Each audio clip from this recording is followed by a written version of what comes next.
Well, I think it's great now. I feel very warmly toward South Korea. 세계가 발칵 뒤집혔습니다. 한미 정상회담 몇 시간 전 트럼프가 SNS에 올린 한국에선 숙청과 혁명이 일어난다. 미군을 뺄 수도 있다. 는 게시물에 세계는 얼어붙었습니다. 얼마 전까지만 해도 한국은 미국 덕분에 살아남은 나라라던 트럼프 행정부.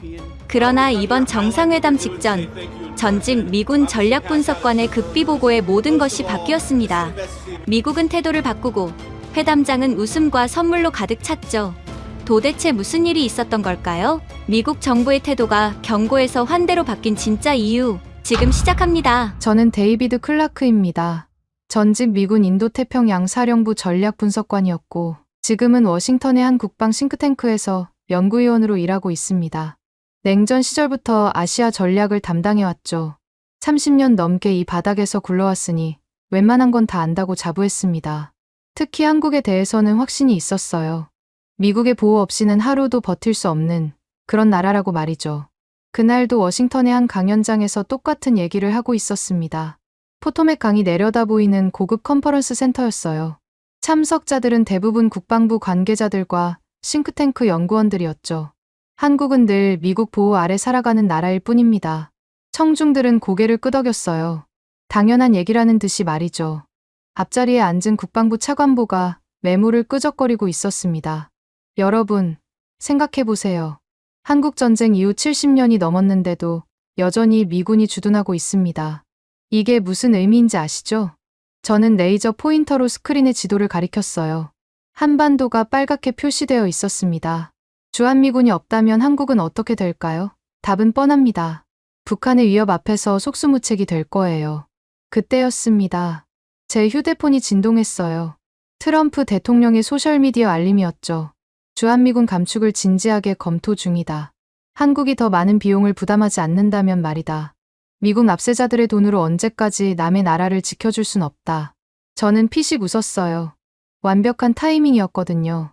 봐요. 역시 그렇지 않습니까? 마이크를 통해 청중에게 말했습니다. 방금 트럼프 대통령이 주한미군 감축 카드를 또 꺼내들었네요. 예상했던 일이죠. 청중석에서 웃음소리가 터져나왔어요.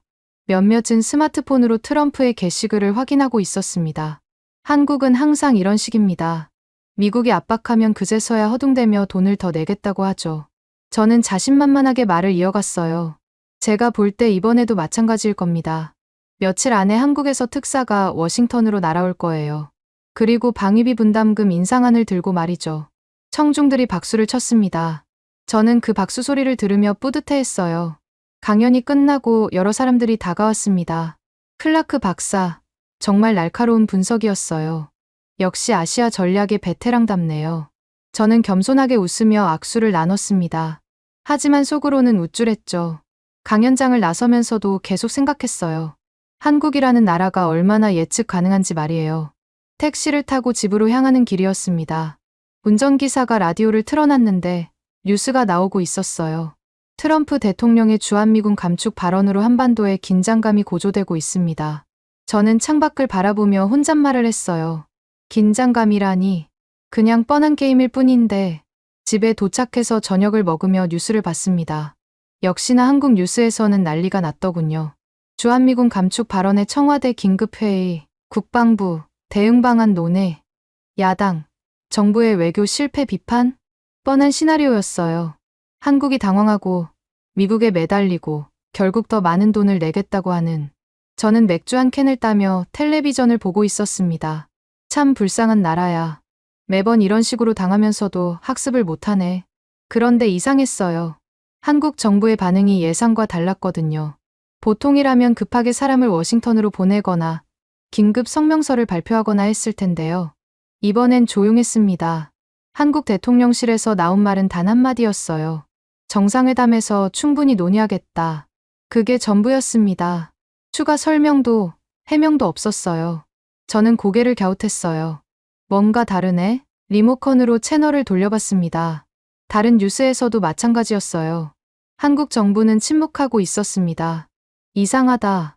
평소 같으면 벌써 국무장관한테 전화 걸어서 해명을 요구했을 텐데. 하지만 크게 신경 쓰지 않았습니다. 어차피 결과는 뻔할 거라고 생각했거든요. 한국이 무릎 꿇고 돈을 더 내겠다고 할 것이고 트럼프는 만족해하며 감축 발언을 철회할 것이다. 늘 그래왔던 것처럼 말이죠. 그날 밤 침대에 누워서도 계속 생각했습니다. 한국이라는 나라에 대해서 말이에요. 냉전 시대부터 지금까지 저는 수없이 많은 보고서를 작성했어요. 그 대부분이 한국의 미국 의존성에 관한 내용이었죠. 경제적으로는 미국 시장에 의존하고, 군사적으로는 미군에 의존하고, 외교적으로는 미국의 우산 아래에서만 안전할 수 있는 나라. 그게 제가 30년 동안 품어온 한국에 대한 생각이었습니다. 그리고 그 생각이 틀렸다는 걸 깨닫기까지는 아직 시간이 좀 더 필요했죠. 다음 날 아침, 출근하자마자 상사인 존슨 부소장으로부터 전화가 왔습니다. 클라크, 한국 갈 준비해. 예, 한국요? 한미 정상회담 준비차 파견 나가야 해. 일주일 정도 있다 와. 저는 한숨을 쉬었어요. 왜 하필 저를요? 다른 사람도 많잖습니까? 자네가 아시아 전략 전문가 아닌가. 게다가 한국 상황도 가장 잘 알고 어제 강연도 봤는데 정말 탁월했어. 존슨 부소장의 칭찬에도 기분이 좋아지지 않았습니다. 전화를 끊고 나서도 기분이 별로였어요. 별 볼 일 없는 나라에 왜 가야 하나 싶었거든요. 어차피 뻔한 결과가 나올 게 분명한데 굳이 시간 낭비를 할 필요가 있나. 동료인 마이크가 옆 책상에서 물었어요. 한국 간다며. 부럽네. 나도 아시아 한번 가보고 싶었는데. 부러워할 게 뭐 있어. 그냥 돈 계산하러 가는 거야. 마이크는 웃었습니다. 그래도 좋잖아. 한국 음식도 맛있다던데. 저는 고개를 저었어요. 음식이 문제가 아니야. 시간 낭비가 문제지. 하지만 명령이니까요. 마지못해 짐을 쌌습니다. 평소 해외 출장 때 쓰던 검은색 캐리어에 일주일치 옷을 넣었어요. 한국 자료들도 챙겼죠. GDP, 국방비, 주한미군 현황 등이 담긴 파일들이었습니다. 공항으로 가는 택시 안에서 혼잣말을 했어요. 빨리 끝내고 돌아와야겠다. 그때만 해도 전혀 몰랐습니다. 이번 출장이 제 인생에서 가장 큰 충격을 가져다 줄 거라는 걸 말이에요. 한국에 대한 제 모든 편견과 오해가 산산조각 날 거라는 거요. 덜레스 국제공항에서 탑승 수속을 밟으면서도 여전히 회의적이었습니다. 한국이 미국을 놀라게 할 만한 게 뭐가 있겠어? 비행기 좌석에 앉아 창밖을 바라봤어요. 워싱턴의 야경이 점점 작아지고 있었습니다. 세계 최강국 미국의 수도, 이런 곳에서 살던 사람이 굳이 한국까지 가야 할 이유가 있을까? 승무원이 담요를 가져다 줬어요. 긴 여행이 되겠네요. 저는 고개를 끄덕이며 대답했습니다. 그러게 말입니다. 하지만 별일 없을 거예요. 비행기가 이륙하면서 좌석을 뒤로 젖혔습니다. 긴 비행이 시작되었어요. 그리고 13시간 후, 저는 완전히 다른 사람이 되어 미국으로 돌아올 예정이었습니다. 물론 그때는 전혀 몰랐지만 말이에요. 인천공항에 도착했을 때 이미 오후 5시가 넘어 있었습니다. 13시간의 긴 비행이었지만 저는 여전히 피곤함보다는 짜증이 앞섰어요. 입국 심사를 받으면서 생각했습니다. 정말 왜 여기까지 와야 했을까? 한국 입국 심사관이 제 여권을 들여다보며 물었어요. 방문 목적이 어떻게 되시나요? 업무차 왔습니다. 며칠 정도 계실 예정인가요? 일주일 정도요. 빨리 끝내고 돌아갈 예정입니다. 심사관은 도장을 찍어주며 말했어요. 한국에서 좋은 시간 보내시길 바랍니다. 저는 형식적으로 고개를 끄덕였죠. 좋은 시간이라니 그런 기대는 전혀 하지 않았거든요. 수화물을 찾고 나서 밖으로 나왔습니다. 한국 국방부에서 나온 직원이 제 이름이 적힌 팻말을 들고 서 있었어요. 클라크 박사님이시죠? 저는 국방부 김 사무관입니다. 김 사무관은 30대 중반 정도로 보이는 깔끔한 차림의 남성이었습니다. 영어를 꽤 유창하게 하더군요. 공항까지 마중 나오실 필요 없었는데요. 아닙니다. 멀리서 오신 귀한 손님인데요. 저는 속으로 한숨을 쉬었어요. 이런 과도한 예의가 한국 사람들의 특징 중 하나였거든요. 겉으로는 극진하게 대접하지만 결국 나중에는 뭔가를 요구하기 마련이죠. 차에 타서 서울로 향하는 길, 김 사무관이 말을 걸어왔습니다.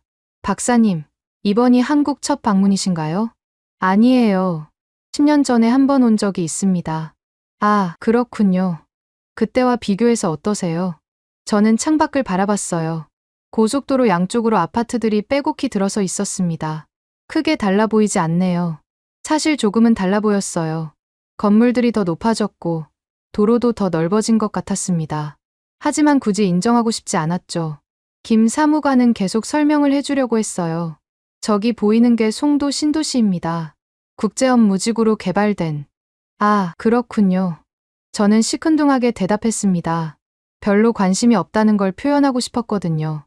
김 사무관도 제 반응을 눈치챘는지 더 이상 설명하지 않았어요. 차 안이 조용해졌습니다. 서울 시내에 들어서자 교통이 복잡해졌어요. 차들이 빼곡히 들어차 있었습니다. 역시 교통체증이 심하네요. 김 사무관이 미안해하며 말했어요. 죄송합니다. 퇴근 시간이라서요. 괜찮습니다. 예상했던 일이에요. 저는 스마트폰을 꺼내 이메일을 확인했습니다. 워싱턴에서 온 메일들이 쌓여 있었어요. 그 중에 존슨 부소장의 메일이 눈에 띄었습니다. 한국 상황 파악 후 즉시 보고 바람. 트럼프는 생각보다 진지한 것 같음. 저는 피식 웃었어요. 진지하다고? 그냥 협상용 카드일 뿐이죠. 호텔에 도착한 건 오후 7시가 넘어서였습니다. 명동에 있는 고급 호텔이었어요. 체크인을 하면서 프런트 직원이 말했습니다. 국방부에서 예약해 주셨네요. 가장 좋은 방으로 준비했습니다. 방에 들어가니 한강이 내려다 보이는 뷰였어요. 나쁘지 않았습니다. 하지만 저는 여전히 기분이 별로였어요. 이런 좋은 대접도 결국 뭔가를 얻기 위한 수단일 뿐이라고 생각했거든요. 샤워를 하고 나서 룸서비스로 저녁을 시켰습니다. 한국 음식보다는 양식을 골랐어요. 굳이 현지 음식에 도전할 생각은 없었거든요. 저녁을 먹으며 내일 일정을 확인했습니다. 오전에는 국방부 브리핑, 오후에는 평택 미군기지 방문. 평택에서 뭘 보여주려는 걸까? 아마 미군이 얼마나 중요한지 보여주려고 할 거예요. 그래서 감축하면 안 된다고 설득하려는 거겠죠. 뻔한 수법이었습니다. 다음 날 아침, 김 사무관이 호텔로 마중을 나왔어요. 잘 주무셨나요? 네, 괜찮았습니다. 국방부 청사로 향하는 길에 김 사무관이 말했어요. 오늘 브리핑에서는 한미동맹의 중요성에 대해 설명드릴 예정입니다. 그렇겠죠. 저는 예상했던 대로라고 생각했어요. 한국이 얼마나 미국을 필요로 하는지, 미군 철수가 얼마나 위험한지 장황하게 설명할 거라고요. 국방부에 도착하니 여러 관계자들이 나와 있었습니다. 다들 정중하게 인사를 했어요. 브리핑룸에 들어가니 대형 스크린과 각종 자료들이 준비되어 있었습니다. 좌석도 최고급으로 마련해놨더군요. 국방부 정책실장이라는 분이 나와서 인사를 했어요. 멀리서 와주셔서 감사합니다. 오늘 한국의 국방 현황에 대해 자세히 설명드리겠습니다. 브리핑이 시작되었습니다. 예상대로 한미동맹의 중요성부터 시작했어요. 한미동맹은 70년간 한반도 평화의 토대가 되어왔습니다. 저는 고개를 끄덕이며 들었지만 속으로는 지루했어요. 뻔한 얘기들이었거든요. 주한미군은 한국 방어뿐만 아니라 동북아 전체의 안정에 기여하고 있습니다. 이런 식으로 1시간 정도 계속되었어요. 한국이 얼마나 미국을 필요로 하는지, 미군이 얼마나 중요한지. 저는 시계를 슬쩍 봤습니다. 언제 끝날까 싶었거든요. 그런데 브리핑 내용이 조금 바뀌기 시작했어요. 이제 한국의 국방 역량에 대해 말씀드리겠습니다. 스크린에 한국군 장비들이 나타났어요. 전차, 전투기, 함정들이었습니다. 한국은 이제 방어뿐만 아니라 동맹 작전에도 기여할 수 있는 능력을 갖추었습니다. 저는 조금 관심을 가지고 들었어요. 한국이 스스로를 어떻게 포장하는지 궁금했거든요. 특히 한국의 방산업체들은 세계적 수준의 기술력을 보유하고 있습니다. 스크린에 각종 수치들이 나왔어요. 수출 실적, 기술 수준, 생산량 같은 것들이었습니다. 잠깐만요. 저는 손을 들었어요. 이 수치들이 정확한 건가요? 정책실장이 고개를 끄덕였습니다. 네, 모두 공식 자료입니다. 저는 조금 의외였어요. 생각보다 숫자가 높았거든요. 하지만 여전히 의심스러웠습니다. 실제로는 어떨지 모르겠네요. 자료상으로만 그렇다는 거 아닌가요? 정책실장이 웃으며 말했어요. 그래서 오늘 오후에 평택 기지를 방문하시는 겁니다. 직접 보시면 이해가 되실 거예요. 저는 고개를 끄덕였어요. 그러죠. 직접 봐야 알겠네요. 속으로는 생각했죠. 어차피 보여주고 싶은 것만 보여줄 텐데. 브리핑이 끝나고 점심 식사가 있었어요. 한국 전통 음식점이었습니다. 국방부 관계자들이 이것저것 권해줬지만 저는 별로 먹지 않았어요. 입맛에 맞지 않았거든요. 한국 음식이 입에 안 맞으시나요? 김 사무관이 걱정스럽게 물었어요. 아니에요. 그냥 많이 먹지 않는 편이라서요. 거짓말이었죠. 사실은 별로 맛있다고 생각하지 않았거든요. 점심을 먹고 나서 평택으로 출발했습니다. 차로 1시간 반 정도 걸리는 거리였어요. 가는 길에 김 사무관이 설명을 해줬습니다. 평택 기지는 세계 최대 규모의 해외 미군 기지입니다. 그렇군요. 한국 정부가 엄청난 비용을 들여서 건설했습니다. 저는 이미 알고 있는 내용이었어요. 한국이 얼마나 큰 부담을 지고 있는지 강조하려는 거겠죠. 평택에 도착하니 정말 규모가 컸어요. 기지 입구부터 웅장했습니다. 미군 관계자가 나와서 저를 맞아줬어요. 존슨 대령이라는 분이었습니다. 클라크 박사님, 환영합니다. 오늘 기지를 구경시켜드리겠습니다. 저는 악수를 나누며 생각했어요. 이제 미군이 얼마나 중요한지 보여주려는 거구나. 하지만 곧 제가 예상했던 것과는 완전히 다른 것을 보게 될 줄은 몰랐습니다. 존슨 대령의 안내로 평택 기지 안으로 들어갔습니다. 정말 거대한 규모였어요. 마치 하나의 도시 같았습니다. 이곳이 캠프 험프리스의 메인 게이트입니다. 존슨 대령이 자랑스럽게 설명했어요. 규모가 정말 크네요. 저는 감탄했습니다. 솔직히 이 정도일 줄은 몰랐거든요. 총 면적이 1500만 평방미터입니다. 미군 가족들까지 포함해서 4만 명 정도가 생활하고 있어요. 존슨 대령은 계속 자료를 늘어놓았습니다. 병원, 학교, 쇼핑센터, 골프장까지 모든 게 다 있습니다. 저는 고개를 끄덕였어요. 정말 완전한 미국 도시네요. 속으로는 생각했죠. 이런 걸 보여주면서 미군이 얼마나 중요한지 강조하려는 거구나. 차를 타고 기지 안을 둘러봤습니다. 정말 모든 시설이 다 갖춰져 있었어요. 저기가 병원이고 저쪽이 학교입니다.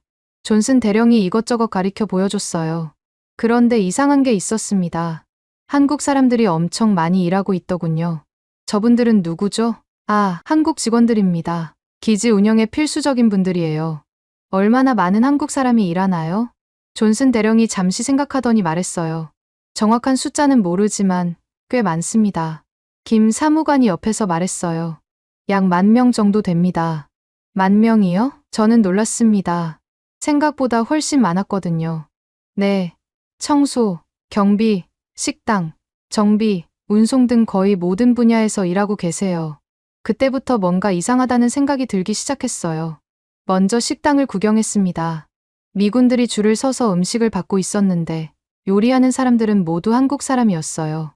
음식은 누가 만드나요? 한국 업체에서 담당합니다. 한국 요리사들이 미국식으로 요리해주죠. 저는 고개를 끄덕였어요. 그런데 계속 이상했습니다. 다음에 간 곳은 정비창이었어요. 각종 군용차들이 정비를 받고 있었는데 여기서도 한국 사람들이 대부분이었습니다. 정비도 한국 사람들이 하나요? 네, 한국 기술자들이 훨씬 숙련되어 있거든요. 존슨 대령의 말에 저는 조금 의외였어요. 그러면 미군들은 뭘 하죠? 작전 계획이나 훈련 같은 핵심 업무에 집중합니다. 저는 고개를 끄덕였지만 계속 의문이 들었어요. 그 다음에 간 곳은 보급창고였습니다. 엄청난 양의 물자들이 저장되어 있었어요. 이 물자들은 어디서 오나요? 대부분 한국에서 조달합니다. 김 사무관이 설명했어요. 식료품, 연료, 각종 소모품 거의 모든 게 한국산이에요.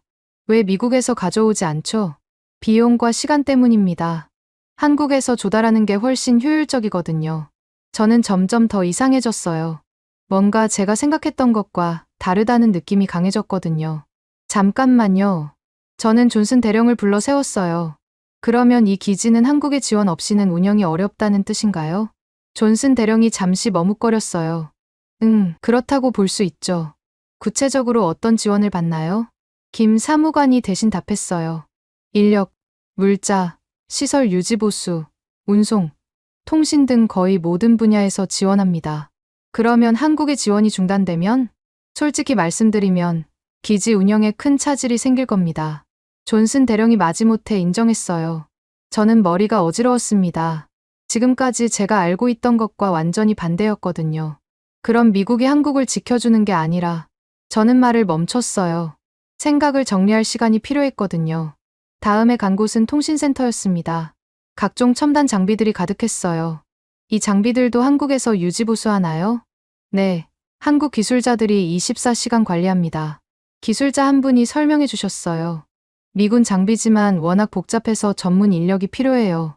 한국 사람들이 더 잘 알거든요. 저는 점점 더 혼란스러워졌어요. 마지막으로 간 곳은 헬리콥터 정비장이었습니다. 여러 대의 헬기들이 정비를 받고 있었어요. 이것도 한국 사람들이 정비하나요? 네, 한국항공우주산업에서 파견된 기술자들입니다.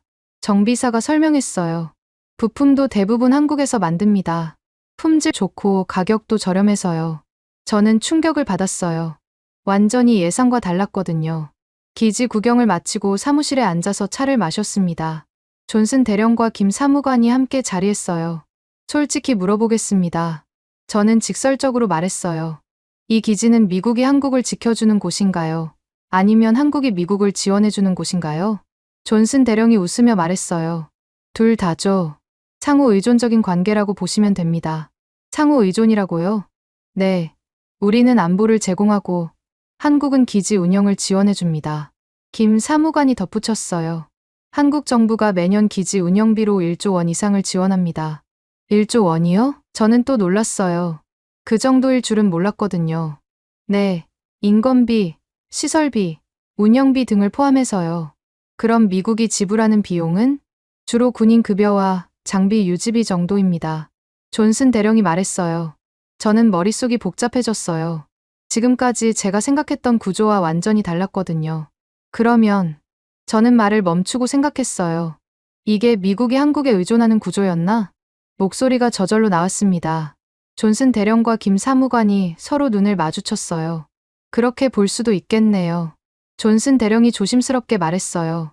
저는 충격을 받았습니다. 30년 동안 잘못 알고 있었다는 생각이 들었거든요. 한국이 미국에 의존하는 게 아니라 미국도 한국에 상당히 의존하고 있었던 겁니다. 기지를 나서면서도 계속 생각했어요.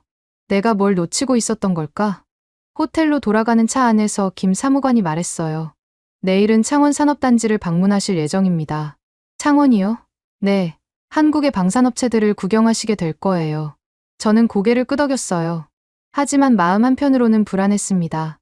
오늘 본 것만으로도 충분히 충격적이었는데 내일은 또 뭘 보게 될까 하는 생각이 들었거든요. 호텔 방에 들어가서 침대에 누웠습니다. 오늘 하루가 너무 혼란스러웠어요. 미군 기지가 한국 없이는 돌아가지 않는다고? 계속 그 생각이 머릿속을 맴돌았어요. 그리고 문득 깨달았습니다. 제가 지금까지 한국을 너무 우습게 봤다는 거요. 다음 날 아침, 김 사무관과 함께 창원으로 향했습니다. KTX를 타고 2시간 정도 걸리는 거리였어요. 창원에서는 뭘 보게 되나요? 기차 안에서 김 사무관에게 물었습니다. 한국의 방산업체들을 둘러보실 예정입니다. 특히 K2 전차와 K9 자주포 생산 라인을 보시게 될 거예요. 저는 별 기대를 하지 않았어요. 어차피 노후된 공장에서 만드는 구식 장비들일 거라고 생각했거든요. 한국 무기가 그렇게 대단한가요? 김 사무관이 웃으며 말했어요. 직접 보시면 놀라실 겁니다. 창원역에 도착하니 현대로템 관계자가 마중을 나와 있었습니다. 박 부장이라는 분이었어요. 안녕하십니까. 멀리서 와주셔서 감사합니다. 정중한 인사를 받으며 공장으로 향했습니다. 이 지역이 창원 산업단지인가요? 네. 한국 최대의 기계산업단지입니다. 차 창밖으로 보이는 풍경이 생각과 달랐어요. 낡은 공장들을 예상했는데 깔끔하고 현대적인 건물들이 늘어서 있었습니다. 현대로템 공장에 도착했습니다. 입구부터 웅장했어요. 여기서 K2 전차를 만드나요? 네. K2 흑표 전차와 K9 천둥 자주포를 생산합니다. 박 부장이 자랑스럽게 말했어요. 공장 안으로 들어가는 순간 저는 눈을 의심했습니다. 완전히 예상과 달랐거든요. 거대한 공간에 최첨단 자동화 라인이 가동되고 있었어요. 로봇들이 정밀하게 작업하고 있었고 수많은 기술자들이 컴퓨터 모니터 앞에서 일하고 있었습니다. 이게 정말 한국 공장인가요? 저도 모르게 감탄이 나왔어요. 네, 저희가 자랑하는 스마트 팩토리입니다. 박 부장이 설명했어요. 24시간 가동되는 무인 자동화 시스템이에요. K2 전차 생산 라인을 구경했습니다. 거대한 전차들이 조립 라인을 따라 이동하고 있었어요. 한 달에 몇 대나 생산하나요? 현재 월 15대 정도 생산하고 있습니다. 15대요? 저는 놀랐어요. 미국도 그 정도 속도로 만들기 어려운데 말이에요. 품질은 어떤가요? 박 부장이 자신 있게 말했어요. 세계 최고 수준입니다. 최근 폴란드에 700여 대를 수출하기로 했어요. 폴란드에요? 네. 유럽에서도 K2의 성능을 인정한 거죠. 저는 계속 놀랐어요. 한국 전차를 유럽에서 사간다고? 다음에 본 건 파워팩 생산 라인이었습니다. 전차의 심장이라고 할 수 있는 엔진과 변속기였어요. 이것도 한국에서 만드나요? 네, 독일 MTU와 공동 개발한 파워팩입니다. 기술자가 설명해 줬어요. 1500마력의 고성능 엔진이에요. 독일과 공동 개발이라고요? 네. 처음에는 독일 기술을 도입했지만 이제는 한국 기술이 더 앞서는 부분도 있어요. 저는 믿기지 않았어요. 한국이 독일보다 앞선다고? K9 자주포 생산 라인도 구경했습니다. 여기는 더 놀라웠어요. 한 달에 몇 대나 만드나요? K9은 월 20대 정도 생산합니다. 20대요? 그럼 연간 240대? 네. 현재 세계에서 가장 많이 팔리는 자주포예요. 박 부장이 자랑스럽게 말했어요. 어느 나라에 수출하나요? 터키, 인도, 호주, 노르웨이, 핀란드 등 여러 나라요. 최근에는 이집트와도 계약했어요. 저는 머리가 어지러웠어요. 한국 무기를 이렇게 많은 나라에서 사간다고? 품질에 문제는 없나요? 뉴스에서 불량 논란을 본 것 같은데. 박 부장이 웃으며 말했어요. 초기에 일부 문제가 있었지만 지금은 완전히 해결됐습니다. 오히려 성능이 더 향상됐어요. 어떤 면에서요? 사거리, 정확도, 신뢰성 모든 면에서 세계 최고 수준이에요. 특히 자동화 시스템은 미국 제품보다도 앞서죠. 미국보다요? 저는 또 놀랐어요. 기술자가 자세히 설명해 줬어요. 자동 장전 시스템의 속도가 분당 8발이에요. 미국 M109A7이 분당 4발인 것과 비교하면 2배죠. 정말인가요? 네, 실제 시험에서 입증됐어요. 저는 점점 더 혼란스러워졌어요. 지금까지 알고 있던 것과 완전히 달랐거든요. 다음에 간 곳은 연구개발센터였습니다. 수백 명의 연구원들이 일하고 있었어요. 여기서는 뭘 개발하나요? 차세대 무기 시스템들을 개발합니다. 연구소장이 설명했어요. 무인 전투 시스템, 인공지능 무기, 레이저 방어 시스템 등이요. 한국이 그런 걸 개발할 수 있나요? 이미 상당한 성과를 내고 있어요. 컴퓨터 화면에 각종 시뮬레이션이 돌아가고 있었습니다. 정말 첨단 기술이었어요. 이 기술들은 언제 실용화되나요? 대부분 3년에서 5년 안에 실용화될 예정입니다. 그럼 한국이 미국 기술을 따라잡는다는 뜻인가요? 연구소장이 조심스럽게 말했어요. 어떤 분야에서는 이미 앞서고 있어요. 저는 충격을 받았어요.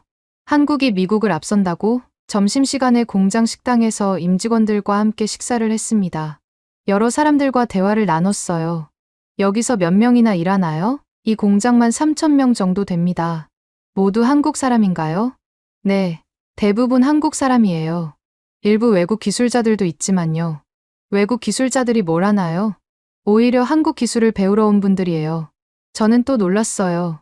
외국 사람들이 한국 기술을 배우러 온다고? 어느 나라에서 오나요? 독일, 프랑스, 이탈리아 등 유럽 여러 나라에서 와요. 한 기술자가 말했어요. 한국의 자동화 기술이 세계 최고 수준이거든요. 오후에는 다른 업체들도 둘러봤습니다.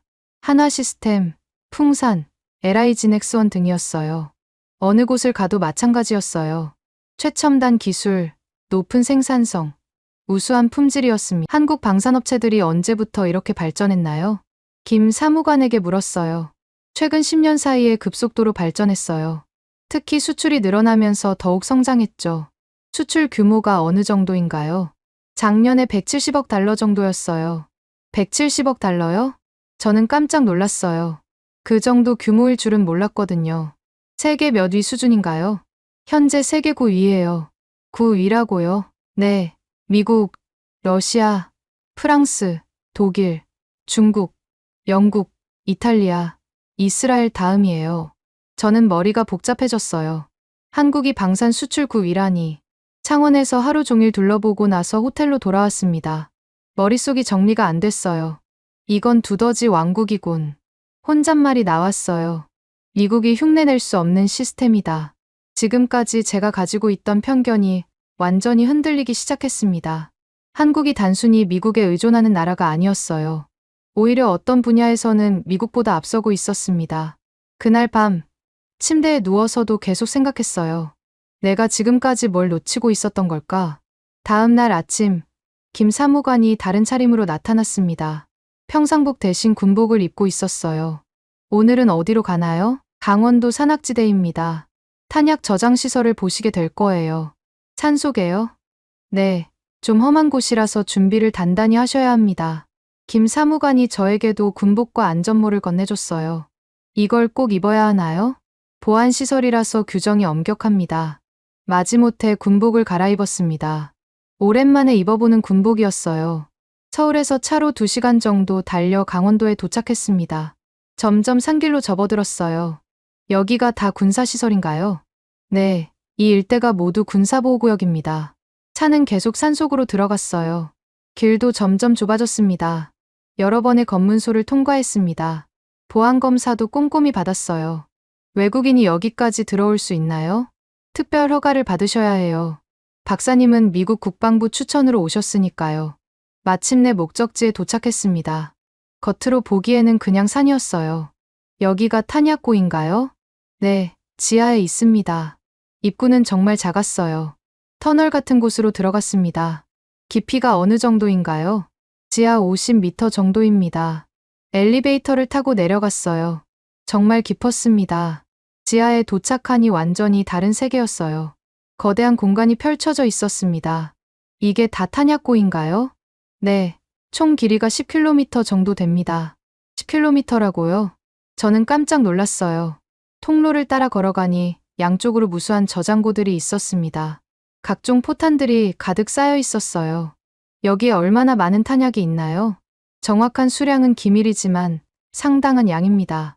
안내하는 장교가 말했어요. 이 모든 게 한국 것인가요? 일부는 미군 것도 있지만 대부분 한국군 탄약입니다. 계속 걸어가니 더 놀라운 것들이 나타났어요. 완전 자동화된 시스템이 가동되고 있었습니다. 저게 뭐죠? 자동 출고 시스템입니다. 컴퓨터로 명령을 내리면 로봇들이 탄약을 찾아서 운반해주는 시스템이었어요. 얼마나 빨리 작동하나요? 포탄 100발을 10분 안에 출고할 수 있어요. 10분에 100발이요? 저는 또 놀랐어요. 미국도 그 정도 속도는 어려운데 말이에요.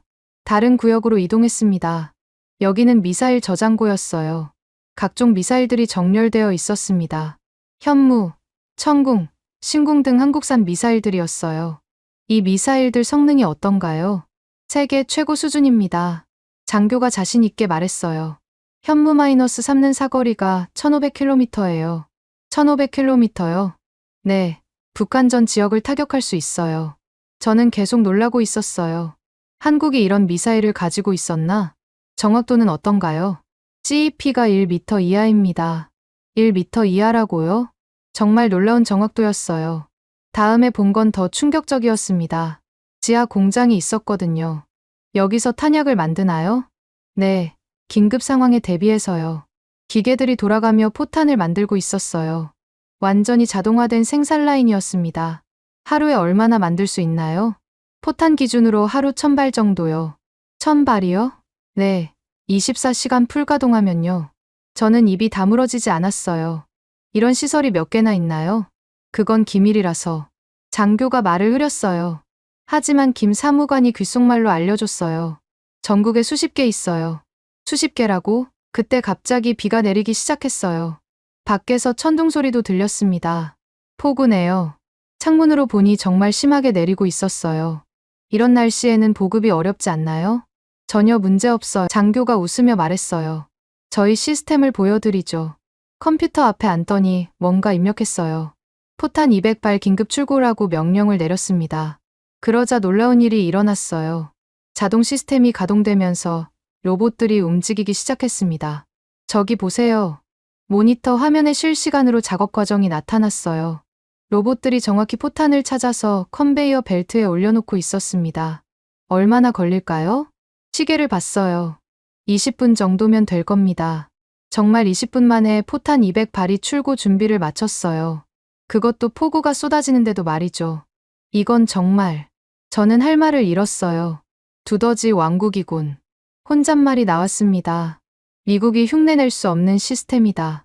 정말 그랬어요. 미국도 이 정도 자동화 시스템은 없거든요. 다른 구역도 둘러봤습니다. 어디를 가도 놀라운 것들 뿐이었어요. 지하 정비소에서는 각종 장비들을 수리하고 있었고, 지하 식당에서는 수백 명이 식사를 할 수 있었어요. 여기서 몇 명이나 일하나요? 이 시설만 500명 정도 됩니다.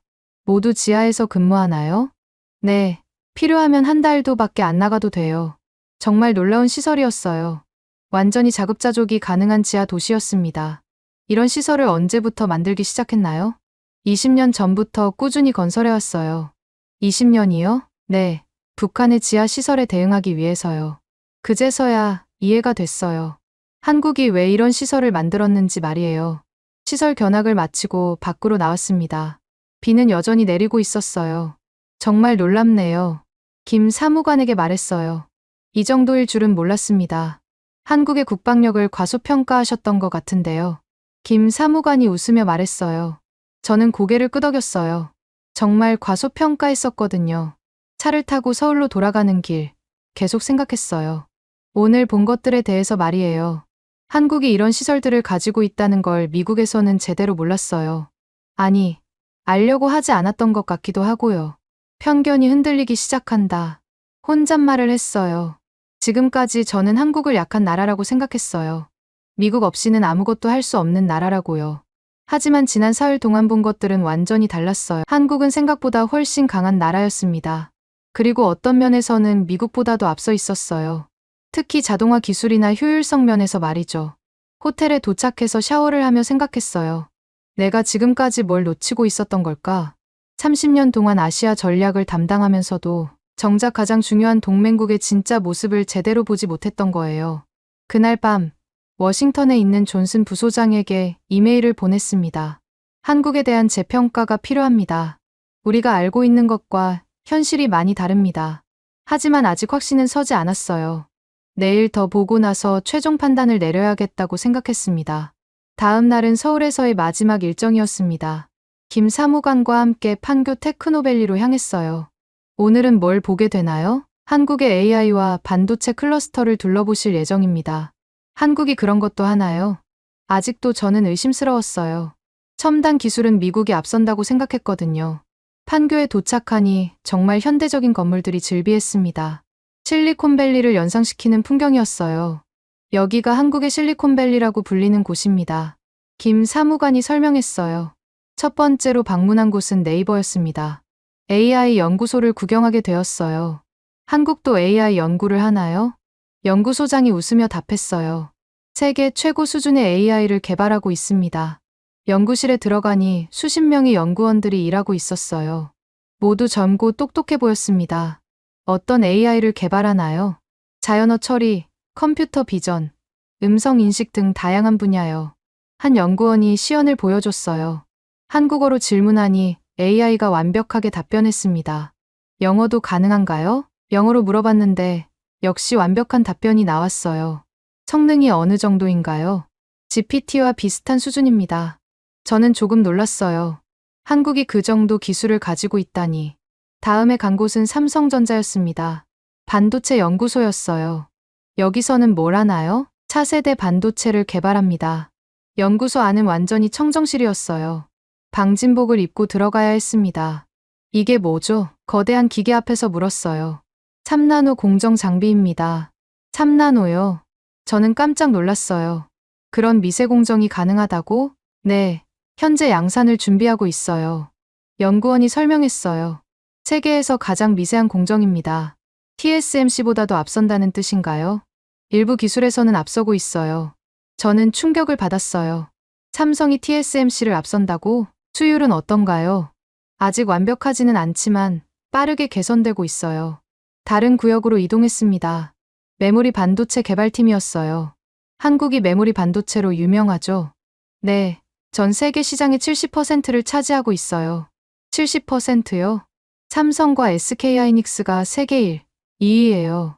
저는 또 놀랐어요. 그 정도 점유율인 줄 몰랐거든요. 그럼 미국은? 마이크론이 3위이지만 시장 점유율이 20% 정도밖에 안 돼요. 연구원이 최신 제품을 보여줬어요. 이게 저희가 개발한 최신 디램입니다. 성능이 어떤가요?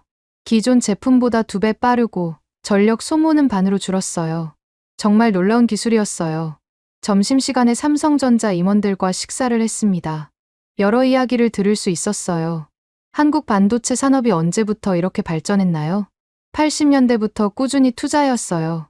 특히 정부 지원이 컸죠. 미국과 경쟁이 치열하겠네요. 임원이 웃으며 말했어요. 경쟁이라기보다는 협력 관계예요. 서로 필요한 존재거든요. 어떤 면에서요? 미국은 설계 기술이 뛰어나고 한국은 제조 기술이 뛰어나요. 그럼 서로 의존하는 구조인가요? 그렇죠. 미국 없이는 한국이 어렵고 한국 없이는 미국도 어려워요. 저는 고개를 끄덕였어요. 상호 의존 관계라는 말이 계속 나오네요. 오후에는 원자력 발전소를 방문했습니다. 한국수력원자력 본사였어요. 원전도 구경하나요? 네. 한국의 에너지 정책을 이해하시는 게 중요해서요. 원전 모형과 각종 자료들을 봤어요. 한국의 원전 기술 수준에 대한 설명도 들었습니다. 한국이 원전 기술로 유명한가요? 세계 최고 수준입니다. 담당자가 자신 있게 말했어요. 아랍에미리트에 원전을 수출했죠? 네. 바라카 원전이에요. 프랑스, 미국을 제치고 수주받았어요. 정말인가요? 저는 놀랐어요. 한국이 미국을 제치고 원전을 수출했다고? 건설 기간도 예정보다 빨리 끝났고 품질도 세계 최고 수준이에요. 다른 나라 수주도 있나요? 사우디아라비아, 체코 등과 협상 중이에요. 한국의 원전 기술이 그렇게 뛰어난 줄 몰랐어요. 안전성은 어떤가요? 후쿠시마 사고 이후 안전성을 대폭 강화했어요. 각종 안전 시스템들을 보여줬는데 정말 철저했어요.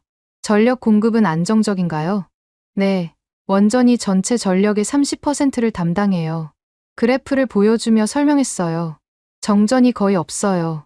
연간 정전 시간이 16분 정도밖에 안 됩니다. 16분이요? 네, 세계에서 가장 안정적인 전력 공급 시스템이에요. 저는 또 놀랐어요. 미국보다 훨씬 안정적이네요. 마지막으로 방문한 곳은 KAIST였습니다. 한국의 대표적인 공과대학이었어요.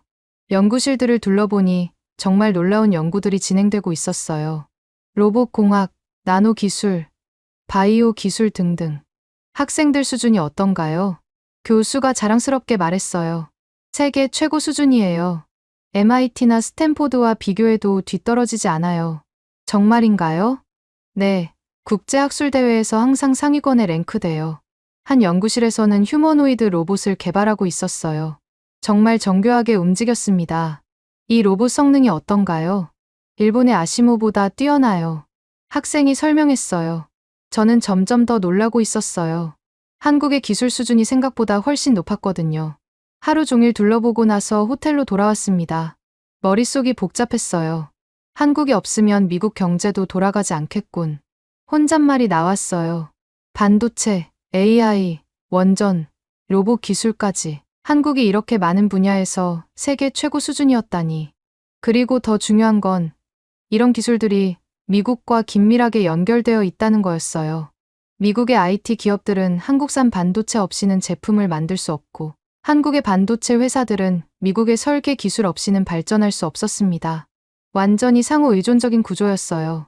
그날 밤 침대에 누워서 지난 며칠을 정리해봤습니다. 평택에서 본 건 미군 기지가 한국의 지원 없이는 운영될 수 없다는 사실. 창원에서 본 것 한국의 방산 기술이 세계 최고 수준이라는 사실.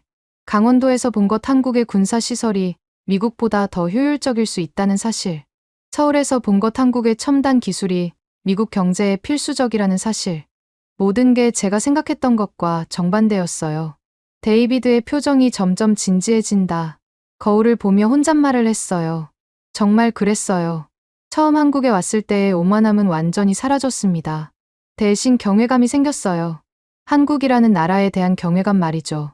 그리고 부끄러움도 느꼈습니다. 30년 동안 이런 중요한 사실들을 놓치고 있었다는 부끄러움이요. 내일은 워싱턴으로 돌아가서 보고를 해야 합니다. 트럼프 대통령에게 직접 브리핑을 해야 해요. 하지만 이제 확신이 섰어요. 무엇을 보고해야 하는지 말이죠. 인천공항에서 워싱턴으로 향하는 비행기에 몸을 맡겼습니다. 이번에는 올 때와 완전히 다른 심정이었어요. 창밖으로 한반도가 점점 작아지는 걸 바라보며 생각했습니다. 일주일 전에 나와 지금의 나는 완전히 다른 사람이구나. 비행기 안에서 보고서를 작성하기 시작했어요. 하지만 어디서부터 어떻게 써야 할지 막막했습니다. 지금까지 제가 워싱턴에 보고해온 내용들과 정반대되는 이야기를 해야 하거든요. 한국은 미국의 의존적인 나라가 아니라 미국과 상호 의존적인 파트너다. 어떤 분야에서는 한국이 미국보다 앞서 있다. 주한미군 감축은 미국에게도 손해다. 이런 내용들을 어떻게 설득력 있게 전달할 수 있을까요? 13시간의 긴 비행 끝에 워싱턴에 도착했습니다. 시차 때문에 몸은 피곤했지만 정신은 오히려 또렷했어요. 다음 날 아침 사무실에 출근하자마자 존슨 부소장이 찾아왔습니다. 어떻게 다녀왔나? 예상과 많이 달랐습니다. 어떤 면에서? 저는 신중하게 말문을 열었어요. 한국에 대한 우리의 인식을 바꿔야 할 것 같습니다. 존슨 부소장이 눈썹을 치켜 올렸어요. 무슨 뜻인가? 한국이 우리가 생각하는 것보다 훨씬 강한 나라였어요. 간단히 보고를 했지만 존슨 부소장은 반신반의하는 표정이었습니다. 클라크, 자네 괜찮나? 너무 피곤한 거 아닌가? 아닙니다. 정말 심각하게 재검토해야 합니다. 구체적인 보고서를 작성해서 제출하게. 네, 알겠습니다. 그날 오후 갑자기 긴급 연락이 왔습니다. 백악관에서 즉시 출두하라는 지시였어요. 트럼프 대통령이 직접 브리핑을 듣고 싶어 한다. 존슨 부소장이 말했어요. 지금요? 그렇다. 한미 정상회담이 내일 모레인데 마지막 점검을 하고 싶다는 것 같아. 백악관으로 향하면서 긴장이 되었어요. 트럼프 대통령에게 직접 보고를 해본 적은 처음이거든요. 백악관 집무실에 들어가니 트럼프 대통령이 책상에 앉아 있었습니다. 생각보다 위압감이 컸어요. 클라크인가? 네, 그렇습니다. 한국 다녀왔다지? 네, 일주일 다녀왔습니다. 트럼프가 의자에 등을 기대며 말했어요. 어떻더나, 한국 놈들이 얼마나 쫄았나? 저는 잠시 말을 멈췄어요. 예상했던 질문이었지만 어떻게 답해야 할지 고민이 되었거든요. 대통령님, 상황이 조금 복잡합니다. 복잡하다고, 뭐가 복잡해? 한국이 우리가 생각하는 것과 다릅니다. 트럼프가 몸을 앞으로 기울였어요. 무슨 소리야? 저는 심호흡을 하고 말했습니다. 한국은 단순한 동맹이 아니라 미국 안보의 핵심 축입니다. 주한미군 감축은 미국 스스로를 무너뜨리는 일입니다. 트럼프의 표정이 변했어요. 무슨 근거로 그런 소리를 하는 거야? 저는 준비해온 자료를 꺼냈습니다. 먼저 평택 기지를 보겠습니다. 스크린에 자료를 띄웠어요. 평택 기지는 한국의 지원 없이는 하루도 운영될 수 없습니다. 10,000명의 한국 직원이 일하고 있고 모든 물자를 한국에서 조달받습니다. 그게 뭐 어쨌다는 거야? 한국이 지원을 중단하면 기지가 마비됩니다. 트럼프가 찡그렸어요. 그럼 다른 곳에서 조달하면 되잖아. 비용이 3배 이상 올라갑니다. 그리고 시간도 훨씬 오래 걸리고요. 다음 자료를 보여줬어요. 한국의 방산 기술입니다. K2 전차와 K9 자주포 사진들이 나타났어요. 한국은 이제 무기 수출 세계 9위입니다. 폴란드가 한국 전차를 700대나 주문했어요. 폴란드가 미국 무기 말고? 네. 성능이 더 뛰어나고 가격도 저렴해서요. 트럼프가 무표정으로 듣고 있었어요. 반도체는 더 심각합니다. 새로운 자료를 보여줬어요. 한국이 세계 메모리 반도체의 70%를 생산합니다. 미국의 모든 IT 기업이 한국 반도체에 의존하고 있어요. 그래서 한국과 관계가 악화되면 애플, 구글, 마이크로소프트 모두 타격을 받습니다. 트럼프의 눈빛이 변하기 시작했어요. 에너지 안보도 마찬가지입니다. 원전 자료를 보여줬어요. 한국은 원전 기술로 세계 최고 수준입니다. 미국보다도 앞서요. 아랍에미리트 수주에서 미국을 이겼거든요. 미국을 이겼다고? 네. 그리고 사우디아라비아 원전도 한국이 유력합니다. 트럼프가 입술을 삐쭉 내밀었어요. 마지막 자료를 보여줬어요. 결론적으로 한국은 이제 미국의 보호를 받는 나라가 아닙니다. 미국과 함께 세계를 이끌어가는 파트너예요. 파트너라고? 네. 상호 의존적인 관계입니다. 미국 없이는 한국이 어렵지만 한국 없이는 미국도 어려워요. 트럼프가 한동안 말이 없었어요. 그러더니 갑자기 물었습니다. 그럼 우리가 돈을 더 달라고 하면? 거부할 가능성이 높습니다. 거부한다고? 네. 이제 한국은 그럴 만한 자신감과 실력을 갖췄어요. 트럼프가 책상을 탁 쳤어요. 그럼 우리가 정말로 철수하면? 저는 단호하게 답했습니다. 미국이 더 큰 손해를 봅니다.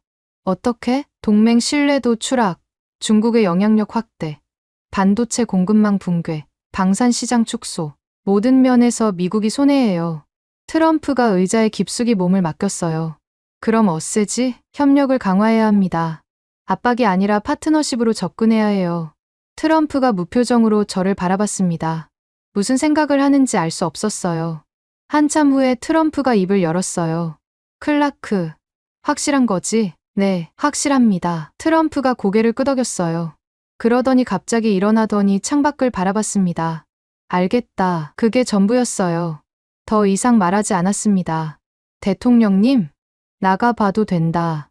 저는 인사를 하고 집무실을 나왔어요. 복도를 걸으면서도 가슴이 두근거렸습니다. 과연 제 보고가 트럼프 대통령에게 영향을 주었을까요? 내일 모레 정상회담에서 알 수 있겠죠. 그날 밤, 집에 돌아와서도 잠이 오지 않았어요. 만약 트럼프가 제 말을 무시하고 여전히 압박을 가한다면? 하지만 저는 할 일을 다 했어요. 사실을 있는 그대로 보고한 거니까요. 정상회담 당일 아침, 저는 일찍 일어나 뉴스를 확인했습니다. 한미 정상회담에 대한 보도가 쏟아지고 있었어요. 트럼프 대통령, 한국의 강경 메시지 전달 예상, 주한미군 감축 카드로 압박할 듯. 외신 기자들도 비슷한 예측을 내놓고 있었어요. 모두들 긴장된 회담을 예상하고 있었습니다. 저는 불안했어요. 과연 제 보고가 트럼프 대통령에게 영향을 주었을까요? 백악관으로 향하면서도 계속 생각했습니다. 만약 트럼프가 여전히 협박을 한다면 한미 관계는 크게 악화될 거예요. 백악관에 도착하니 이미 많은 기자들이 모여 있었습니다. 한국 기자단도 보였어요. 정상회담장 근처에서 대기하고 있는데 존슨 부소장이 다가왔어요. 클라크, 어제 대통령님께 뭐라고 보고했나?